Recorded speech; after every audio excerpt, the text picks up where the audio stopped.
Welcome to today's webinar. If this is the first webinar that you have joined in this series, welcome. We're glad to have you today. If this is the fourth or fifth webinar that you are attending in the series, welcome back. We're happy that you're here. Today's focus is on comprehension. And you'll notice that most recently Alaska has adopted the revised English Language Arts Standards. So as we work through our comprehension webinar today, I will be sure to speak to those standards and how they apply in this comprehension webinar.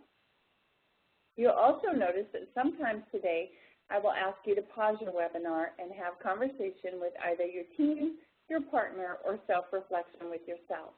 It's important as we go through our webinar that we stop and take in a few moments of reflection or an activity to help us solidify our understanding of the work today. So if I ask you to pause the webinar and have a conversation with your partner or do some reflective thinking, please do so. When you're ready, resume the webinar and we can go forward. So thank you very much. I'm glad you're here today. Today our objectives are really to understand what are the methods and steps that we should be taking in explicitly teaching comprehension, and also to understand several comprehension strategies and how we really approach those with students. And finally, we'll work today on understanding the foundational knowledge of something called disciplinary literacy. This is a new area of research that's being done in our country right now so that we can really understand what is behind the demand within the text of science and social studies and math. And what we're finding is that there is a field of disciplinary literacy that we haven't really attended to in a way that we should be doing now. In our world of informational text and the volume of text that is out there for our students, it's really important that we understand what it takes to be able to take in and understand the concepts within science and social studies, math text, etc. And as they're working through these studies, they're finding that there are some very specific ways that we read in each of those given disciplines. So we'll take time to work on that today. We're going to begin with just some general concepts of how you develop comprehension skills, how you support students. So when you think about comprehension, it's a process that enables readers to make connections with what they're reading and being able to move beyond literal recall. They may be making a connection between one text and another text that they just read. They may be looking at that given text and pulling out concepts and creating inferences related to those concepts. They may be looking for relationships between multiple concepts within that given text. So how do we really help support our students with those skills? Another concept that we really want to talk about today is the idea of explicit and strategic instruction.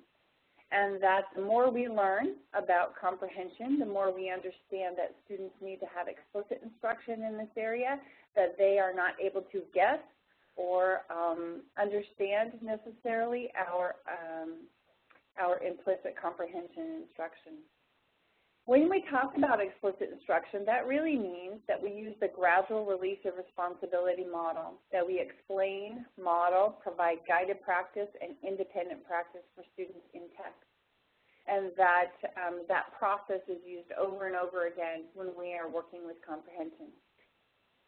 Also, we've noticed that reading research suggests that we have an urgent need for educators to spend more time with comprehension at all grade levels, from primary through secondary. And that with younger children, we know that that is through listening comprehension, and with older children, it is with spending more time in text, actually doing the work. And the research suggests that we are probably not spending enough time with listening comprehension with students who are young, and that we are not teaching comprehension work all through a student's educational experience. So we want to pay a very close attention to that today. When we think about comprehension, we think about three elements: the reader, the text, and the activity. So the reader is about who the reader is, what they bring to a given text, what background knowledge they have, and how they enter into a text. And then there's the text itself. One one of the things that you will notice with the standards across the country, with both the Common Core standards and the Alaska Revised standards, is that there is an increased rigor in the amount of complexity that our text should be, complexity in our text that we provide for our students. So the work across the country is showing that most of the text that we engage in with our students is not complex enough, and that it's not creating a high enough demand for our kids. So there are three elements: the reader and the text and the activity. We are also noticing across the country that we are not really asking students to engage in the text. So the activity portion of comprehension is an area where we really have to focus our work. And so when you look at the reader, the text, and the activity, those are all in a larger social, cultural context. So what do kids bring from their home, from their community, and from their school? What is the purpose of their reading? What is their relationship with their peers, in terms of entering into a text? What are the cultural norms? What kind of a socioeconomic background do our families come from? All of those play into the context of how a student enters into a text. And we'll talk about that a little bit as we go today. Many of you have probably seen this chart about what good readers do. And before reading, good readers search their prior knowledge, they set a purpose for reading, they make predictions, and they have a sense of how major ideas might fit together. During reading, good readers also identify key information, they monitor their own comprehension. When they don't understand something, they stop and fix it up. They visualize, they make inferences, they make connections, they ask questions, and they're active and engaged. One of the things that has come forward in the most recent research is that one of the things that creates the greatest success for kids with comprehension during reading is asking questions, question generation. So at the very second to last bullet, that is one of the most significant pieces of a during reading activity, that students are asking themselves questions and generating questions related to the text while they're reading. After reading, good readers can summarize, they understand how the ideas fit together, they can answer implicit and explicit questions, and they can also revisit the text and make deeper meanings. When you read all of the information about the Common Core and the Revised Alaska Standards, you'll notice that bullet number 4 is the most important in after reading, that they can revisit the text and make deeper meaning. So the concept of revisiting the text and taking evidence from the text is going to come forth in our nation in a stronger way than we've ever seen before, in that students really need to be able to speak to what the text says, much less about their opinion or their connection to the text in their life, but more about what does the text say, how do they revisit the text and support their evidence of their idea from the text. In a moment, I'm going to give you a poem, and it is called Bear from Robert Frost. What I would like you to do is take a moment and read the poem. What I want you to do as you're reading the poem is jot down a couple of notes about your reading strategies. What did you do while you were engaged with the text?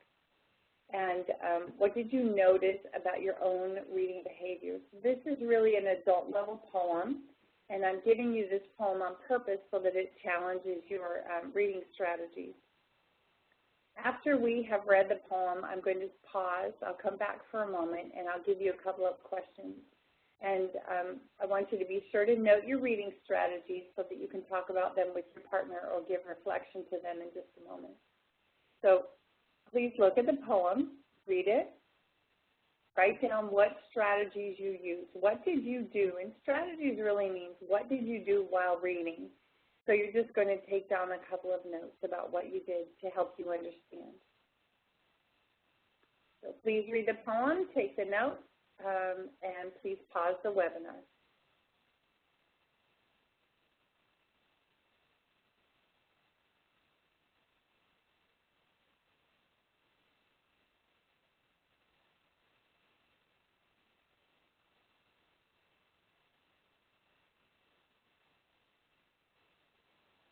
Welcome back. So now that you've had a chance to read the poem, jot down your reading strategies, please turn and talk to your partners about what did you do to understand the text. What were some things you did while you were reading to help you really comprehend the text? Please pause the video and talk to your partners.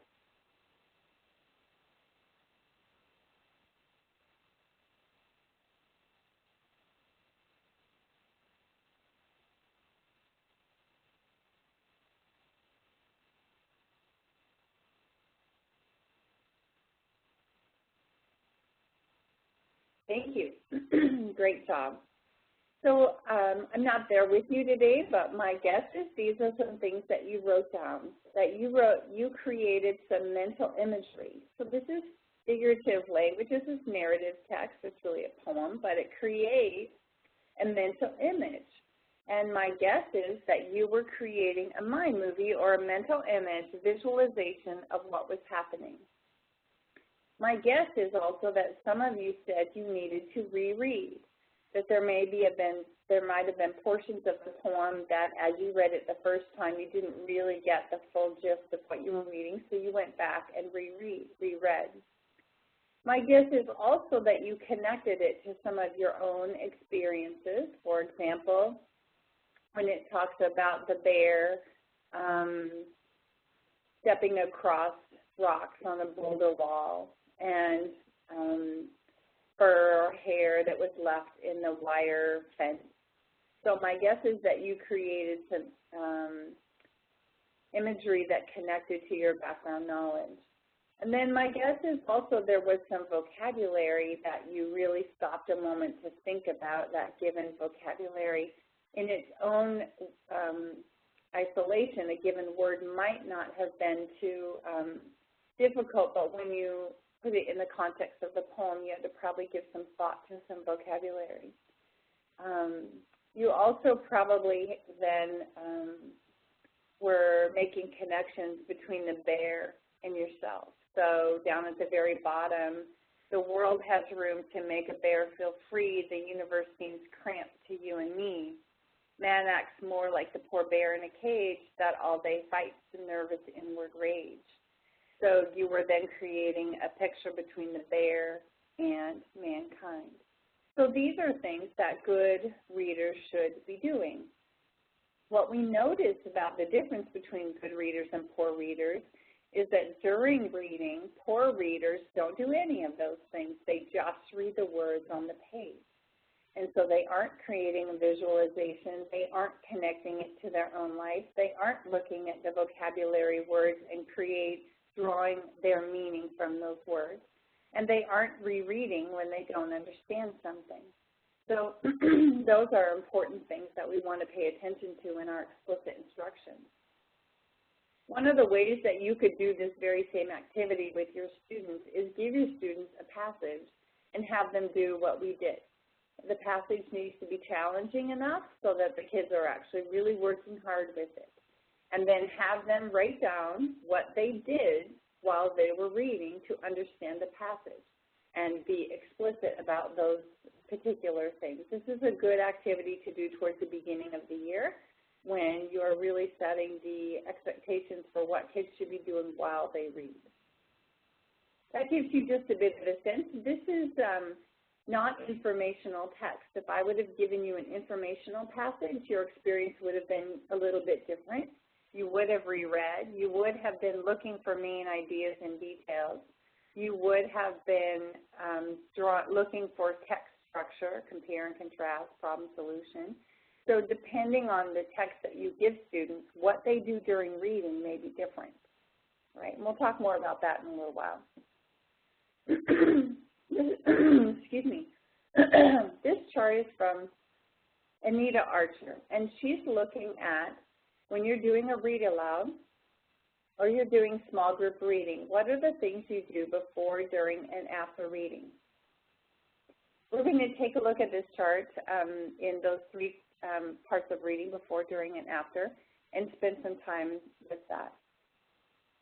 Number one, if you look at the very first bubble, bubble A, select the text. this is a significant bubble now in our country that people are talking about all over our nation, and that is really about the complexity of the text. So for those of you in Alaska who are using the Common Core, one of the things you're going to want to do is become very familiar with something called Appendix B. And Appendix B is are passages or pieces of text that have high levels of rigor or text complexity. So one of the things we are noticing in our country is that the text that we're selecting for our students may not have enough complexity, and our students thus don't have to do enough work when they're reading and comprehending. So being sure that we are selecting the appropriate text that has enough rigor and text complexity, and it's really important. Number two, the next step before you read is to teach the children or students pronunciation of the difficult words.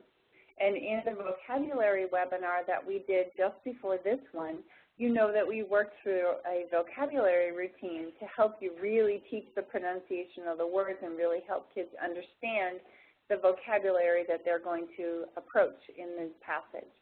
So being very consistent in teaching the pronunciation of difficult words so that when kids get to that word, they don't have to work so hard on that pronunciation and lose their comprehension. If you look at bubble C, teach the meaning of critical unknown vocabulary words. So being sure that after you teach the pronunciation, that you teach the meaning of those critical words and you work through that vocabulary routine. Bubble D is something that we really need to spend some time on today because we're noticing that most of the activation of background knowledge in our nation, it has been so overdeveloped that students could actually answer questions about the text without reading it due to the background knowledge and the pre-reading activities that we have done. You'll notice in bubble A, B, and C, so far, we have not done any work on pre-reading activities. And we have a lot more to learn here, and I think with the work that EED is doing with the new English Language Arts Standards and with the Common Core for those districts who are working with them in Alaska, we really need to spend a whole webinar on bubble D. What does it look like to activate background knowledge, and what does it look like to support students without doing over pre-reading activities? You do activate their background knowledge, but it is a thin slice of the pie. So you only teach or pre-teach enough for the students to be able to enter into the text. And we'll talk about that in a couple of slides, but I wanted to just call that out really for a bit of foreshadowing in our work that we're going to do in the next couple of years with our new standards. And then E, teaching text structure. So especially with narrative text, before our students enter in, we want to be sure that they have a sense of what is compare and contrast, what is problem solution, what is cause and effect, what is the text, what are these text structures, so that when students are in the text, they can identify them and use them to comprehend the text. And then being able to use a graphic organizer to enhance comprehension. So we'll also spend some time on that in a few moments. So these are the bullets that Anita Archer says are very important for us before reading, that this should be a part of our everyday explicit instruction. Let's talk a little bit about selecting the text. I've already mentioned a little bit about text complexity, but here are some other things that you should be thinking about as you are selecting your text. What do my students know about the topic? What are specific terms or concepts that they need to understand before they can enter into this passage? How do I get my students interested? What are the purposes? What activities will help my students engage in this text? So as we were talking about on the third slide today, of the three elements of comprehension, one of them is activity. What should students actually be doing when they engage in the text? What strategies do my students need to learn? What can I demonstrate with this particular text, and how can I help my students understand the vocabulary and the concepts? Being very cognizant, however, that if we do too much pre-reading activity before our students actually get into the text, we may be limiting their ability to have enough muscle strength to be able to comprehend what's in the text. So selecting your text is going to be really important. As I mentioned also in bullet number 2, teaching difficult vocabulary words. So there's a huge amount of research that tells us now that we need to teach the pronunciation of the word and we need to teach the meaning of the word.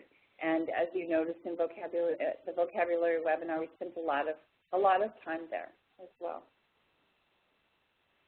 I want to talk about bullet number 3, activating their background knowledge, for just a minute. There are 3 strategies that you can use. Strategy number 1 is asking students questions and engaging them in a discussion to activate their background knowledge. If you're taking notes today, I would like you to take this note, that it is, we are learning that asking questions about a student's background knowledge that is actually not directly related to the text is not helping our students. For example, asking a question about how you felt about something before reading the passage is actually not connecting the student strongly enough to the text. So we have to be very careful with strategy number 1. And in the next couple of webinar series that we do, I'm going to spend time really on this concept of text complexity and pre-reading. So we'll go into this much deeper, but we have to be very careful with using strategy number 1 and what that discussion looks like when we activate their background knowledge. Strategy number 2 is about front-loading. So you front-load students' background knowledge by efficiently teaching additional background knowledge needed to understand the passage. So rather than drawing out students' background knowledge, you actually front-load a couple of pieces of background knowledge so that kids can actually have something to hook onto. Strategy number 3 is about selecting and reading aloud another book that creates that background knowledge for kids. And there are some things we need to think about as we work with these strategies. So there are some positives and negatives to them. Strategy number 1, the positive, is that you actually activate their background knowledge with something that they might know related to the text. The negative for strategy 1 is that we aren't very good at this yet. Most of our questions don't actually help kids get connected to the text itself. We actually activate opinions or experiences that don't directly relate to the text. So number 1, we run a risk of asking tangential questions that really don't help our kids get into the text with close reading. Strategy number 2 is actually your best bet right now in terms of supporting kids for comprehension, and that is front-loading by explicitly teaching a couple of pieces of background knowledge that can help kids get into the text in a strong way. Strategy number 3, you would only use if kids have absolutely no background knowledge related to the concept at all. And the limitation of strategy number 3 is that it takes a long time, and most of us don't have quite that much time. So really, when you think about activating background knowledge, strategy number 2 is your very best approach in supporting kids with their activation of background knowledge. One of the ways that you can do that with front-loading is using a graphic organizer. So I'm going to turn in a minute to the next slide, and I'm going to give you 3 minutes to look at that slide. And I want you, then when I move the PowerPoint back, I want you to draw the structure that you see. So we're going to do this twice. So here's your task. I'm going to turn to a new slide, and I want you to look for 3 seconds at this structure. Then I'm going to move back to this slide and give you a moment to draw the structure. Ready?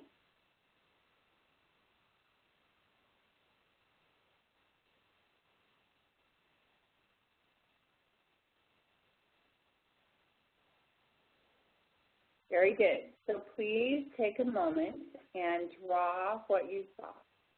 Please reproduce the structure you saw.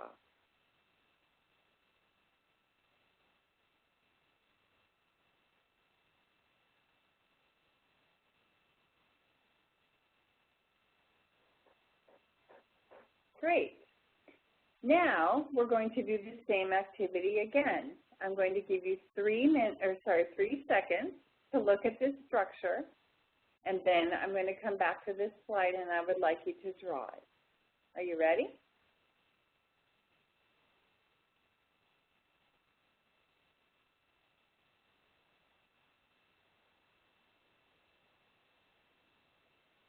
Please draw the structure.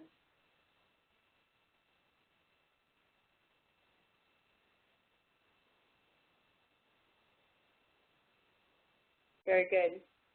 So now I would like you to pause the webinar for a moment, and I would like you to turn and talk to your partner. What did you notice about reproducing the first structure compared to reproducing the second structure? They were the exact same puzzle pieces, totally the same. What did you notice about the difference, and what was your experience when I asked you to reproduce the two? Please turn and talk to your partners and pause the webinar.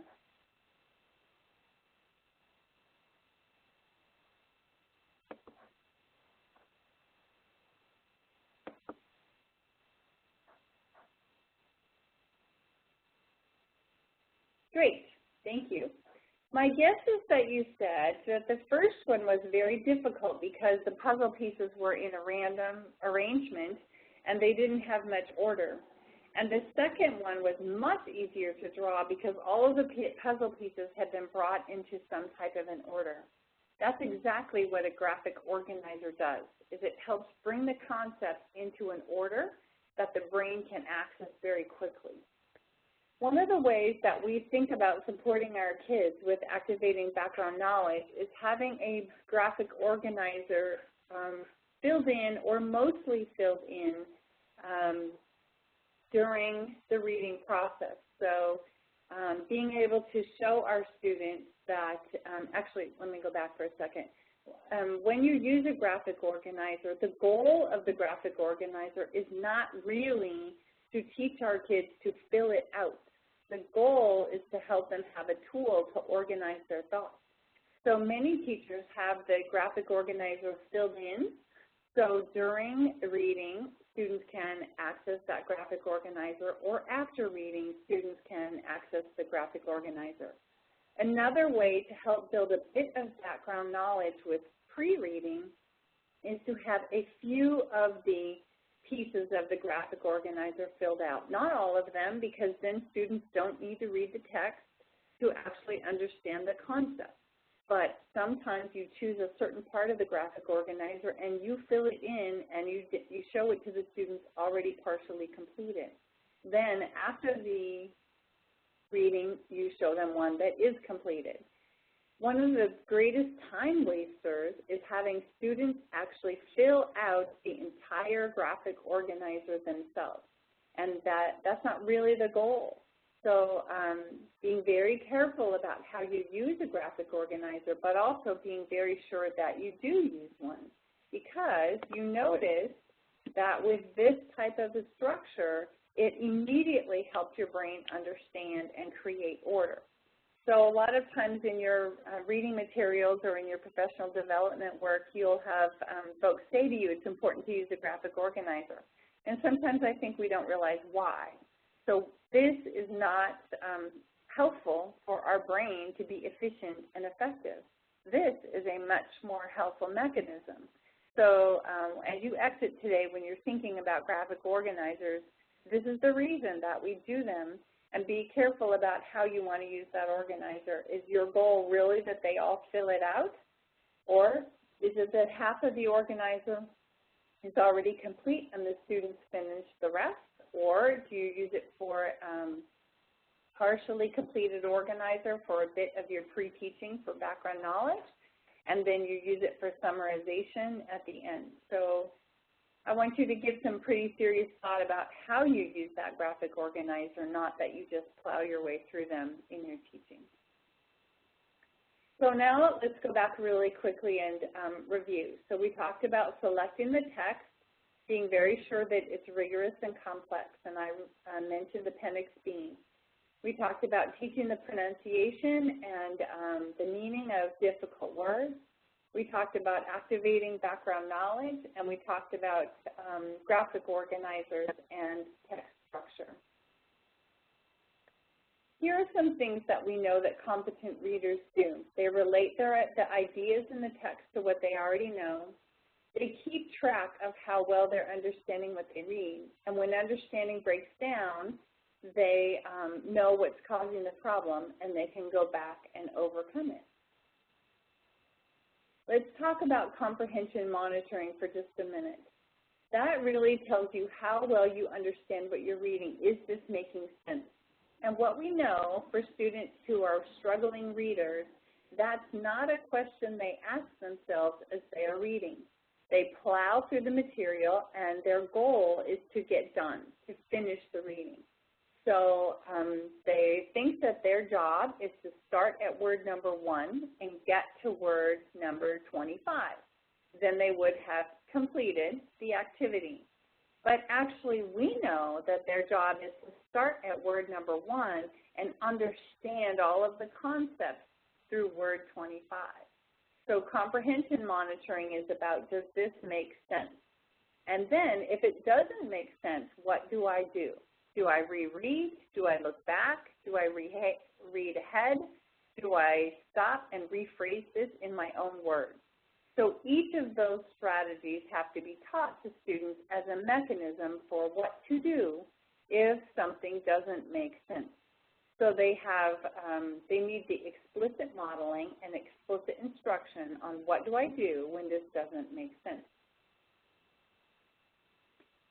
One of the things that we also want to pay very close attention to right now in our nation is this concept of text structure with informational text. And the big idea about this is to be able to identify and take advantage of the text structure so that students can comprehend. So if you go to the Doing What Works website, you will notice that there, in some of the reading materials, there are several videos on text structure. And in the next webinar series work, we'll be doing some more work on text structure and informational text. But the big idea is to know what is the text structure and how can that text structure help me. So cause and effect, compare and contrast, problem, solution. Those are 3 text structures that you find in informational text that students really need to understand to be able to take advantage of the concepts within there. Within the text structure, narrative structure has its own type of narrative text has its own kind of structure. And the students are taught the elements of the story. And those elements of the story, actually, and let's go back for a second, the elements of the story are the title, the setting, the plot, the characterization. Those are structures that are within narrative text. Those are not the same structures that are in informational text.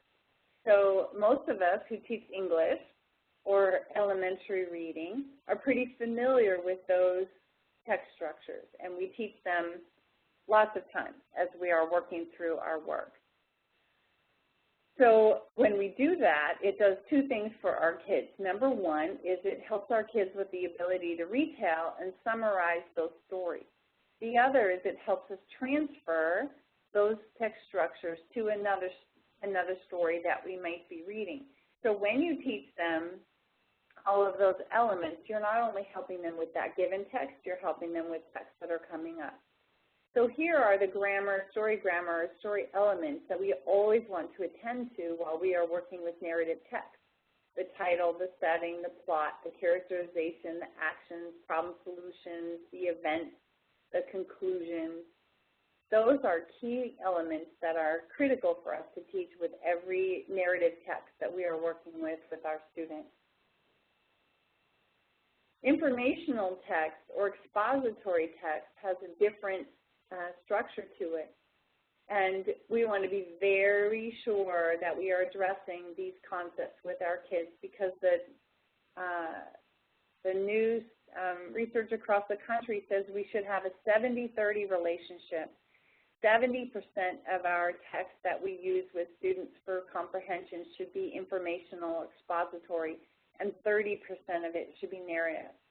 Also, you'll notice that they are saying that 70% of our assessment for comprehension should be focused on informational text and 30% should be focused on narrative. We do not currently stand in that place in our nation. I would say those are probably reversed, that most of our instruction for comprehension is focused on narrative text, and we spend about 30% of our time focused on informational text. And that is a recommendation from the researchers across the country right now. Tim Shanahan is doing the majority of that research and is beginning to share much of his work on the concept of what percent of focus should our instruction be on informational and narrative text. So 70-30 is a good ratio for you to think about, or a good percentage for you to think about. 70% informational text, 30% narrative in the student's day and in our work. So another structure that we want to be sure to teach kids with informational text is that each paragraph typically represents a body of knowledge. And typically there is a main topic. The beginning sentence really talks about the main idea in informational text, and the critical details follow within that paragraph. And just being able to understand that alone, that in informational text, a paragraph represents a body of information, that the main topic is in the first sentence and the details follow, is a critical structure for our kids to understand. Here are the critical text structures within expository text. And you'll notice in the Common Core work and the new English Language Arts Standard, these text structures come forward in a way that we have that are new and much more rigorous for us in our work. So descriptive, providing information about a topic, an event, or a concept. So a descriptive text structure. Another is sequence. So facts and events and concepts in order, and it traces the development of a concept over time. Cause and effect is another text structure that we find in informational text. Compare and contrast. What we notice with compare and contrast is that most students in our nation compare, but they actually don't contrast. So they talk about what things are similar in two passages or with two items, but they don't talk about the differences. Then problem and solution is another text structure. So as we are working in our science and our social studies and our math and our English language arts informational text, these are text structures that kids need to know inside and out. One of the things we also know is that most passages don't just have one text structure within them. They have multiple structures. So kids need to be able to understand them, identify them, and see how they can use that cause and effect structure to understand the passage better and be able to handle multiple text structures within a given passage. So during reading, these are the things that Dr. Archer speaks about during reading. And we mentioned a little bit earlier that bubble F, is actually the most important one. They ask appropriate questions during reading. So they are engaged in question generation while they are in the middle of the text.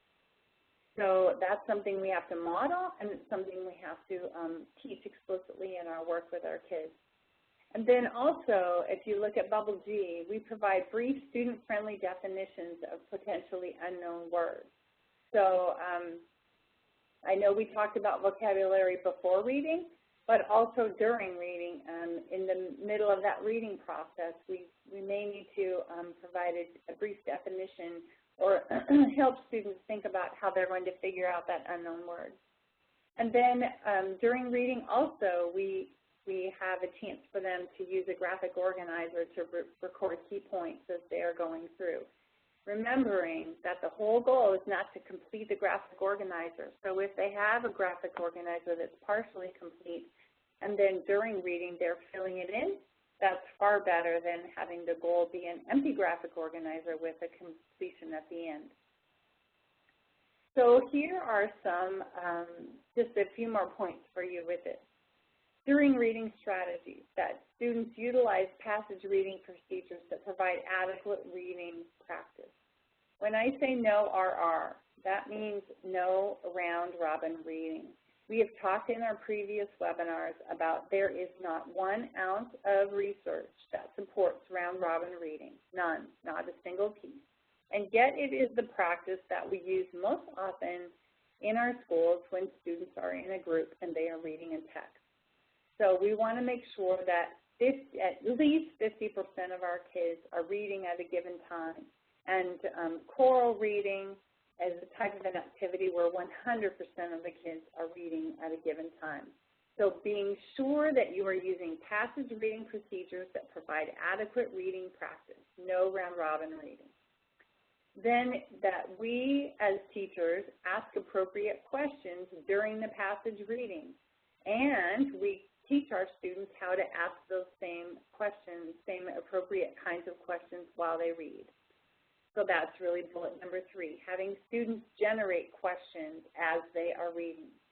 And then the 4th bullet I just reviewed was teaching text structure strategies so that students can really be using them in the middle of their reading process.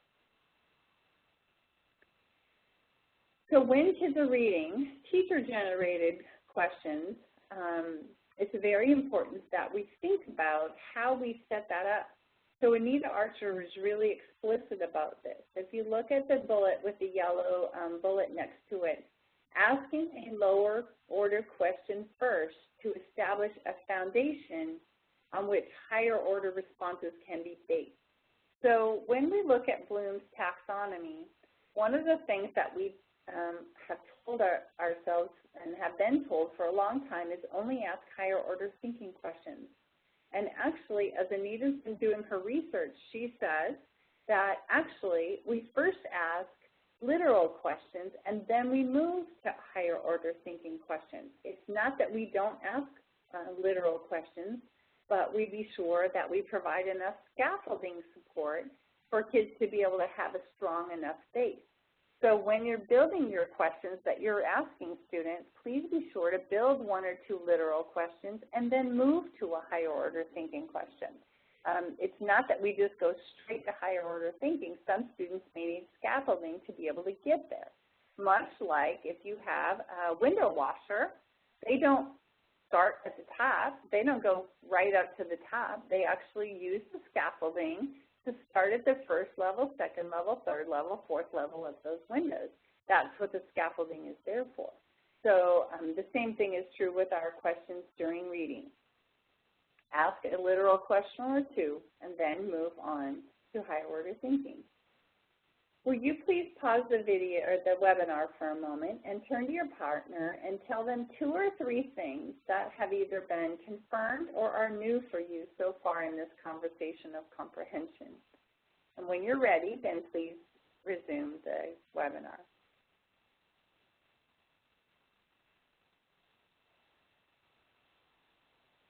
Great, welcome back.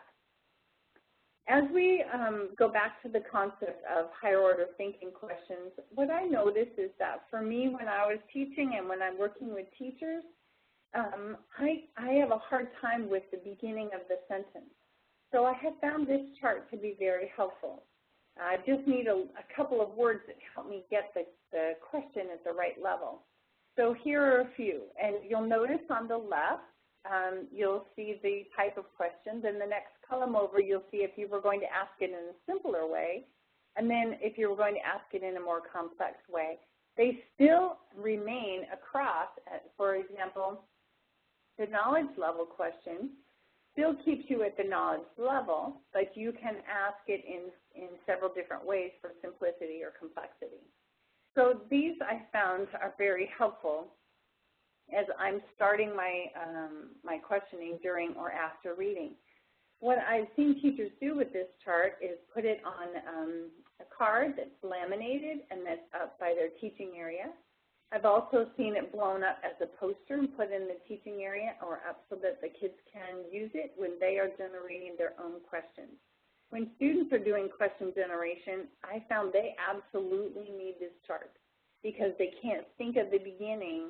And the words you say at the very beginning of the question really are the key to what level you're targeting for your knowledge.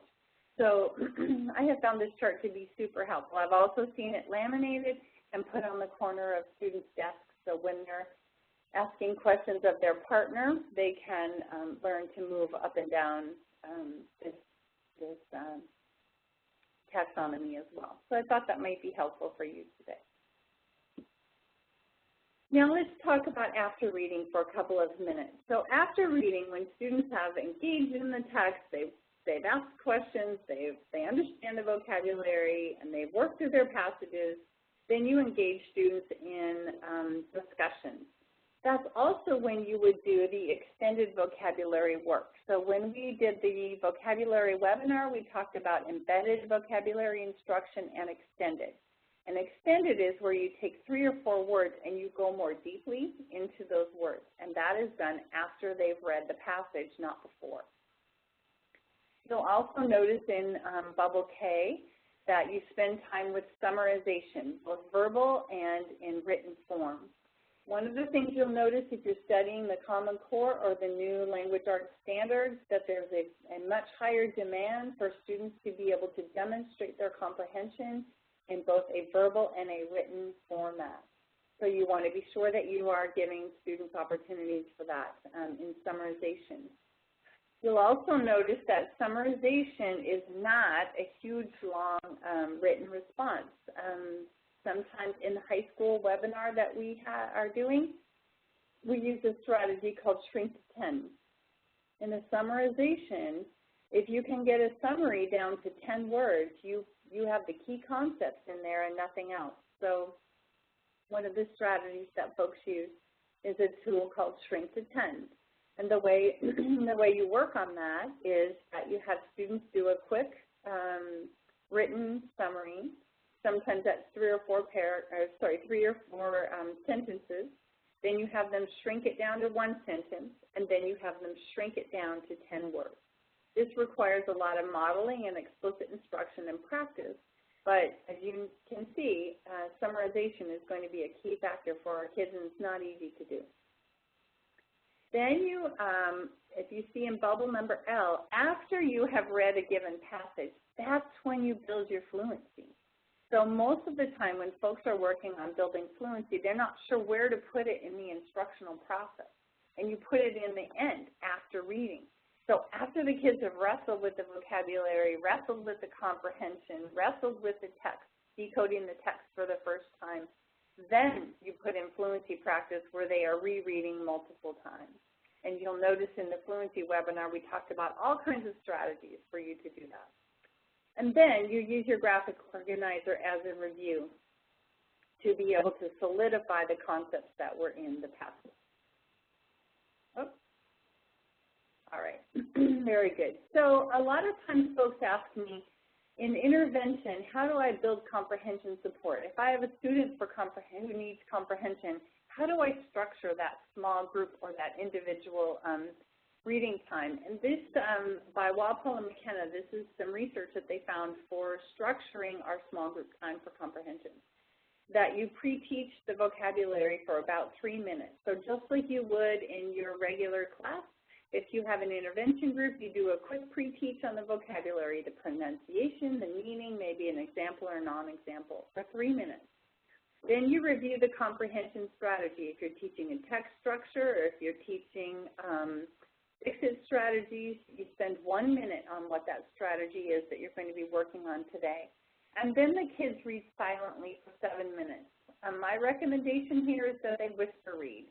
And the reason, we talked about this before in the fluency webinar, but the reason that they whisper read is that it actually activates an engagement level that's much different than silent reading.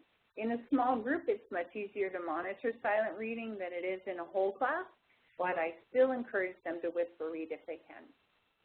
Then you have a comprehension discussion for 4 minutes. So you'll notice that if you have a group of kids who have comprehension difficulty, even the intervention work is highly structured so that you get all of the parts in. They have the vocabulary, they have a quick review of the strategy, they spend the bulk of their time reading and digging out the concepts, and then 4 minutes of discussion. So a lot of folks have asked me what kind of intervention design should we be using, and you'll notice that this is for a 15-minute session.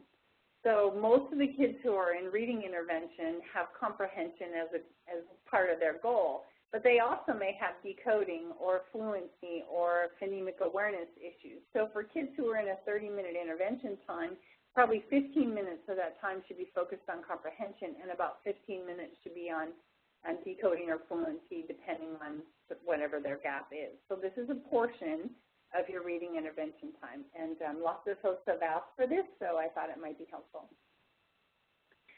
Now we're going to enter into the idea of disciplinary literacy. And as we work with this is a brand new area, brand new field. So disciplinary literacy is reading and writing in the specific context of that discipline. And we talked about the Alaska Literacy Blueprint at the very beginning of this webinar series, and for those of you who've spent time looking at it, you'll know that disciplinary literacy is a key piece of the Alaska Blueprint. You'll also notice that it is a key piece of the new Common Core standards and something to consider with your new language arts standards in Alaska. So in order to read in the discipline, students have to have the knowledge of the way that information is created, communicated, evaluated. They also need to know about the authors and the genres and how that author is trying to reach their audience. And then what do they consider as quality? What do those authors in those disciplines consider is important? So the way that this work began was it was a part of a Carnegie project, and they pulled together experts in the given fields of chemistry, social studies, history, and math. And they had the professionals read and read and read and read multiple texts. And as they read, they wrote down how they attended to the text. How were they really working with their text in their discipline? And what we are learning is that we probably aren't as good at teaching disciplinary literacy as we need to be because we're not aware of what the text demands from our students. So kids have to be able to know on a given text that they handle that text differently given its discipline. So let's talk about what they did. As they read, they looked at these texts. So history, they looked at the source. So the concept of sourcing. History teachers had a very big focus on this. They really looked at, with every text they read, even textbooks, who was the source? Who was the author? What kind of publication was it? Was this from a credible source or not? Chemists looked at that to a medium degree, but mostly with non-textbook materials. So if they were reading textbooks, they actually didn't give the idea of sourcing very much credence. If it was a non-textbook, then an article or such, they gave that a medium amount of attention. And mathematicians gave it no consideration. So mathematicians did not care at all what the source of the publication was, not a bit. Contextualization, so paying attention to the context in which the text was written, the time period, the political, the economic, the social forces, what was going on in the country or the world at the time that this was written. History, as you might assume, gave this high attention with every text. What was the context going on around the time the text was written? And they nested this concept within that bigger context almost every time. Chemists looked at that a little bit, but to a moderate degree. But mathematicians didn't look at it at all.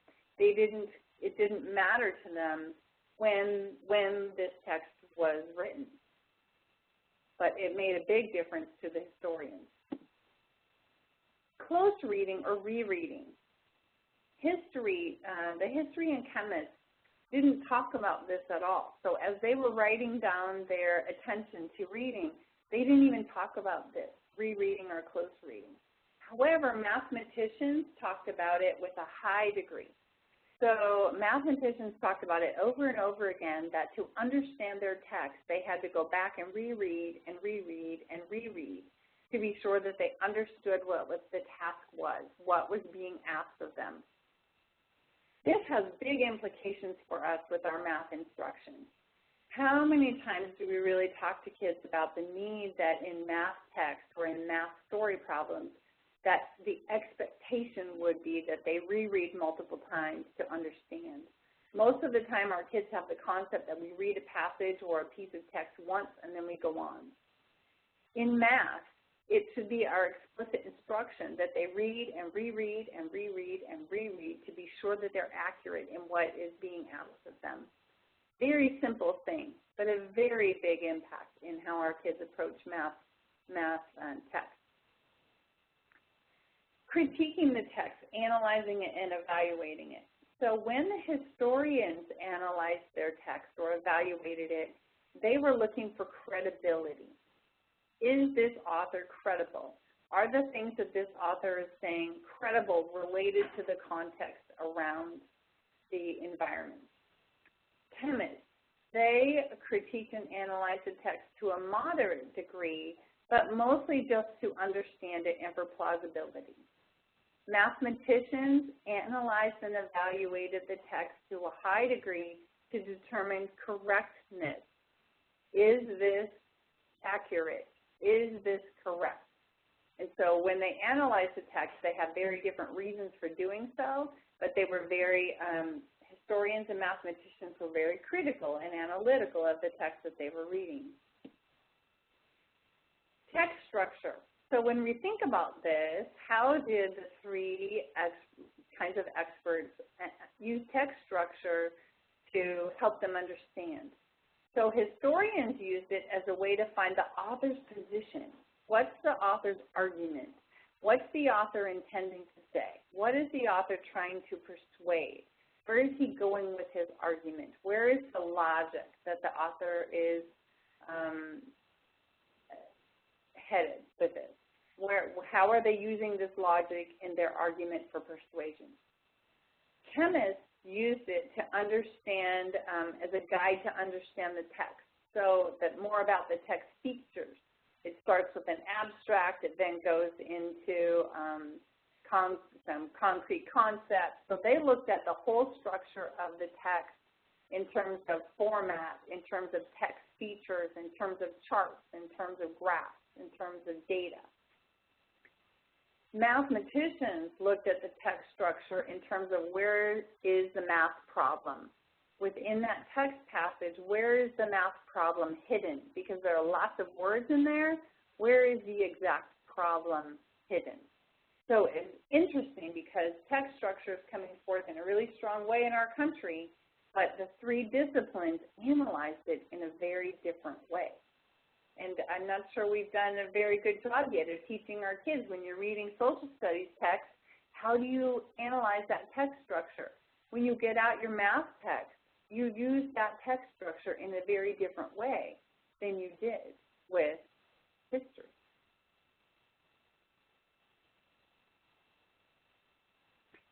Then they were asked, what's challenging about the text? And in terms of vocabulary, so history had less technical vocabulary, but it was difficult because of dated words, of metaphorical terms, and academic vocabulary. So they weren't necessarily technical words, but because you had to know the context around them and words that might have been older and metaphorical, sometimes that made the history words difficult. Chemistry, there are huge numbers of technical words, words that have both a general and technical meaning. And when you're reading chemistry, you need to know what the technical meaning is so that you can understand the text accurately. So when you're teaching chemistry or in the science field, knowing that technical vocabulary is a significant challenge for our students all the more up front, we need to be very considerate about how we are teaching technical vocabulary in an efficient and effective way. Math, also an extensive technical vocabulary with general and technical meanings as well, and that students may understand the word slope in a general sense, that it has to do with like the slope of a hill. But when you are working with it in math, slope has a very technical meaning as well. And so we have to be very thoughtful that we are teaching both the technical meaning as well as the general meaning when we're supporting our students in the discipline. What's challenging about comprehension? That in history, they need to critique all aspects of the text, the pictures, the graphs, the headings, and the titles.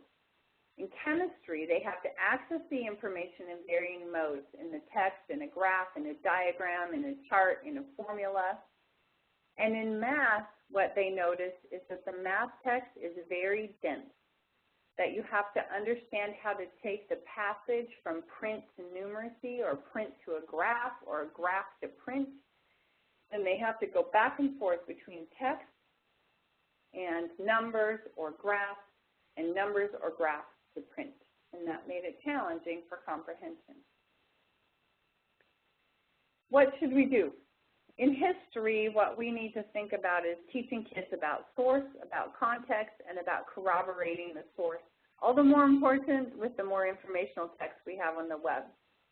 That we have to be able to help our kids understand presentism and pastism, and that we have to be able to understand the approaches to history.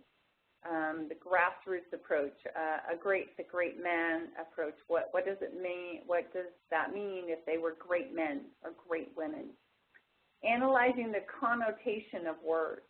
So not just the technical meaning of those words, but actually the connotation of those words related to history itself.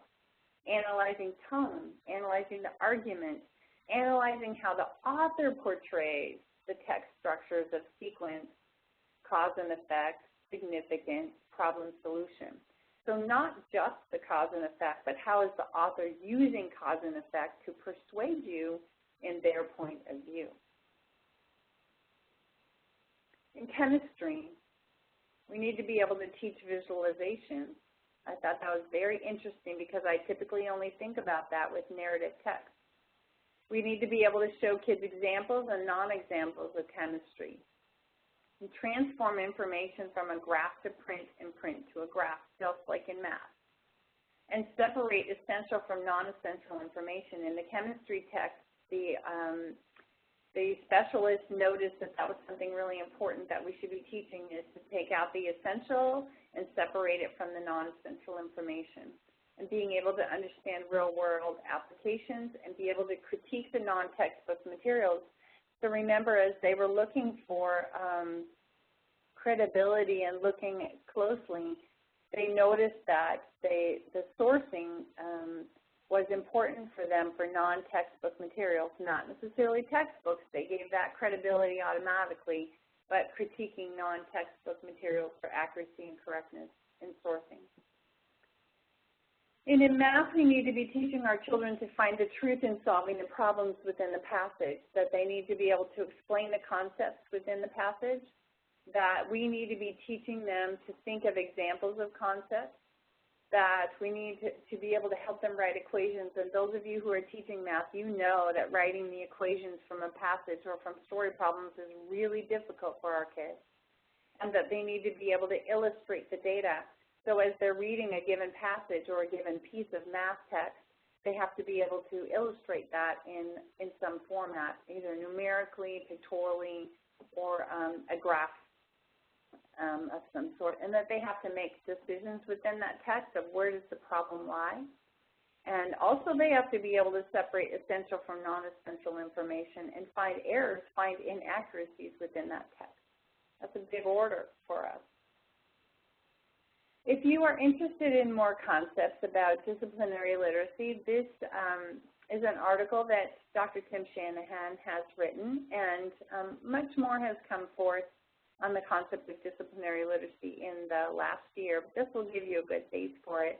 And my goal is that you just keep your eyes and ears open for disciplinary literacy and look for professional development opportunities that can help you learn more about disciplinary literacy. And I know that it's a commitment of the department as well to provide further support on what that really means. So I just want you to have that in case you are interested. So now I'd like you to give some thought today about what was relevant and meaningful for you in this session. If you have a partner or a group of folks that you are working with, I'd like you to turn to them and talk with each other about what was the most relevant. And if you're working by yourself today, give that just a few moments of reflection. So I wanted to say thank you. I appreciate your time today. I hope we talked about some things that were helpful for you. Please do look for new webinars that are coming on the EED website related to text structure and building comprehension in informational text and disciplinary literacy as we begin our work together with the new standards across our nation. So thank you very much. I hope you had some meaningful learning today, and I wish you well in your comprehension work with your students. Thank you once again.